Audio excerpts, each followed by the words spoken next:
दिनों से मेरे बहुत सारे सब्सक्राइबर फ्रेंड की गुजारिश कर रहे थे कि मैं उनको अपने गार्डन का एक ओवरव्यू वीडियो बना के दिखाऊं, और मैं समझ नहीं पाती हूँ मैं ओवरव्यू वीडियो किस तरह बनाऊं, क्योंकि एक वीडियो में सारी चीज़ें आ नहीं पाएंगी। छोटी छोटी इंपॉर्टेंट जानकारी जिनको मैं फॉलो करती हूँ वो वीडियो में साथ साथ देती रहूंगी। सीरीज होगी, इसमें छोटे छोटे वीडियोस होंगे, और जिनको कि मैं एक छोटे से पोर्शन का एक प्लांट वैरायटी जो मैंने जहाँ रखी है उस तरह से करके पूरे एरिया का एक ओवरव्यू दिखाऊंगी, ताकि आपको सारे प्लांट्स भी समझ में आ जाएं, उनसे जुड़ी हुई केयरिंग टिप्स जो मैं दूं वो भी समझ में आ जाएं, और कितना पुराना प्लांट है, कितने दिन पहले लिया था, और इसकी क्या प्रॉब्लम्स हैं, वो सारी डिटेल आपको मैं उसमें बताती रहूंगी। तो चलिए देखते हैं इस ओवरव्यू वीडियो को।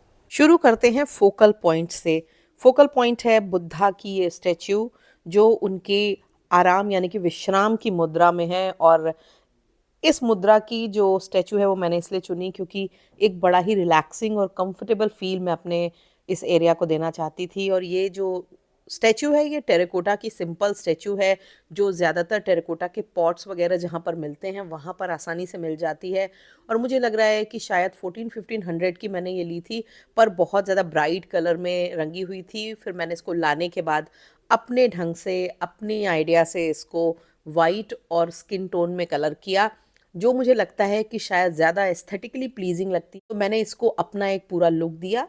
और इसके साथ ही इस एरिया में जो गार्डन मैंने बनाया है वो पूरा कंटेनर गार्डन है, और बहुत बड़े बड़े कंटेनर्स को मैंने यूज़ किया हुआ है। सीमेंट के कंटेनर्स हैं, प्लास्टिक के कंटेनर्स हैं, कुछ टेराकोटा के भी कंटेनर्स हैं। और ज़्यादातर जो प्लांट्स हैं वो काफ़ी पुराने और बड़े प्लांट्स हैं, और कुछ प्लांट्स मैं सीज़न के हिसाब से चेंज करती रहती हूँ।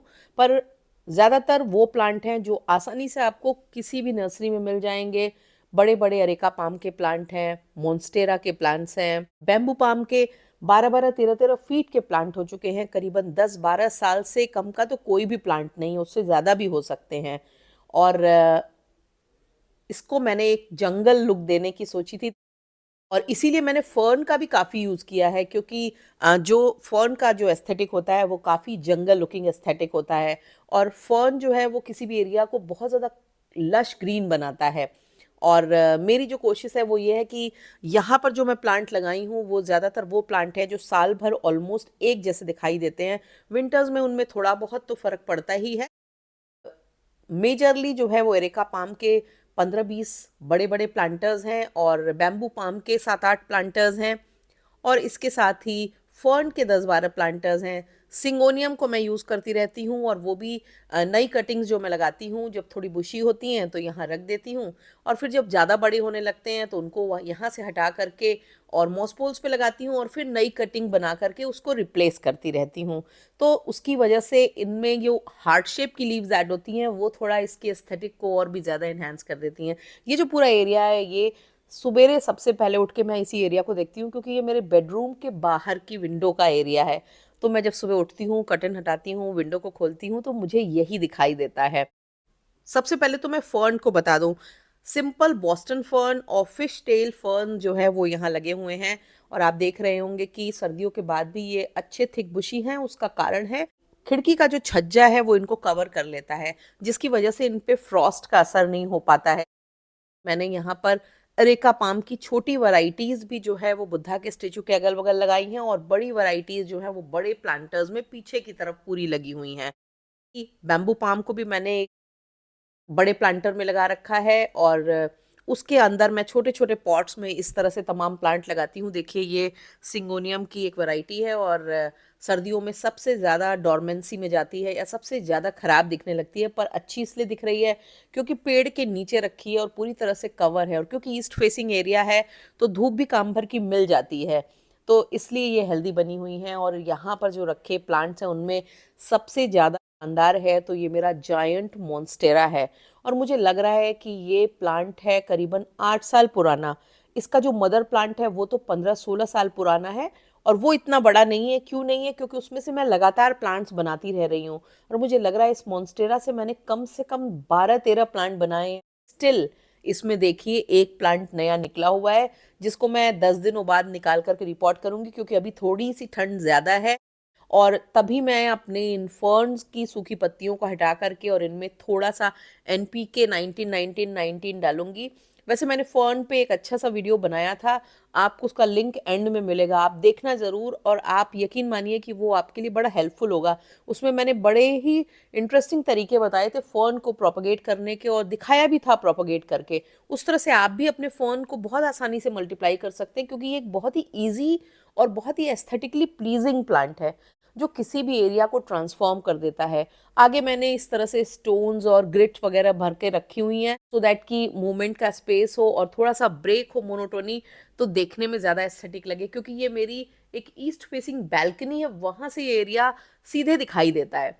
तो मुझे कभी कभी देखने में बहुत ही अच्छा लगता है, तो मैं कई बार ऐसा होता है कि दिन में किसी वक्त वहाँ पे चेयर डाल के बैठूंगी या कोई काम ऐसा कर रही होती हूँ, तो सीधे जब ये स्टैचू दिखती है तो मुझे बहुत कामनेस फील होती है, बहुत अच्छा फील होता है।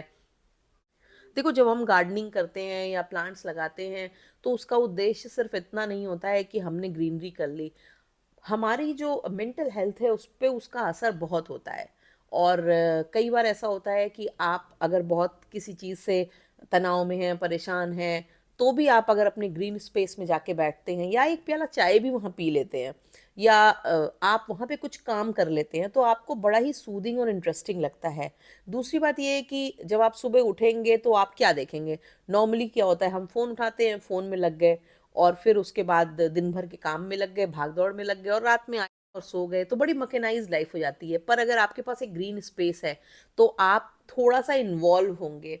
और इंस्पायरिंग मैं इसलिए आपको बोलना चाहूँगी क्योंकि ये जो पूरा गार्डन है, ये कंटेनर्स से बना हुआ है और यहाँ पर बड़े-बड़े कंटेनर्स को मैंने लगा करके एक वॉल सी क्रिएट कर दी है और जिसके अंदर ये पूरा सेटअप बना हुआ है और साइड में स्पाइडर प्लांट लगे हुए हैं। आप देखिए पोथोस भी इस समय सर्दियों में भी कितने हेल्दी दिखाई दे रहे हैं।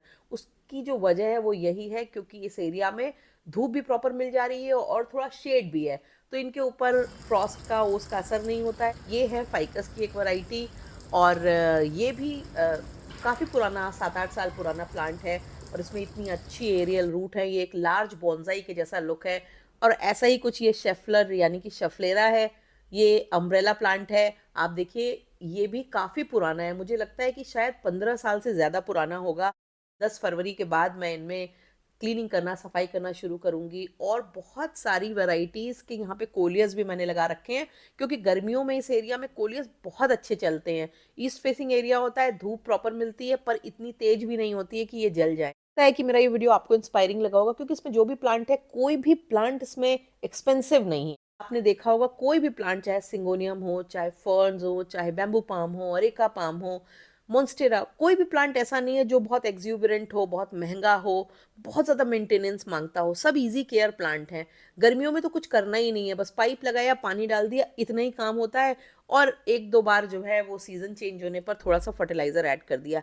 पर देखने में अच्छा लगता है और दिल को सुकून देने वाली जगह है, बिल्कुल ट्रॉपिकल फॉरेस्ट की तरह। मुझे ऐसा लगता है जैसे कि मैं अमेज़न के फॉरेस्ट में आ गई हूँ जब मैं यहाँ पे खड़ी होती हूँ। तो अगर अभी तक आपने मेरे चैनल को सब्सक्राइब नहीं किया है तो मेरी गुजारिश है मेरे चैनल को सब्सक्राइब करिए, बेल आइकन ज़रूर पुश कर दीजिएगा ताकि गार्डनिंग से जुड़े हुए मैं जो अपडेट करूं वो आप तक पहुंचे। मेरे वीडियोस पसंद आने पर अपने गार्डनिंग लविंग फ्रेंड्स के संग उनको शेयर करना और उनको लाइक करना, उन पर कॉमेंट करना बिल्कुल भी मत भूलिएगा क्योंकि अगर आप लाइक करते हैं, कॉमेंट करते हैं तो हमारे वीडियोज़ की रीच बढ़ती है। और हाँ, बेल आइकन को पुश करना बिल्कुल मत भूला करिए ताकि जब भी मैं कोई वीडियो अपडेट करूँ वो आप तक पहुँचे।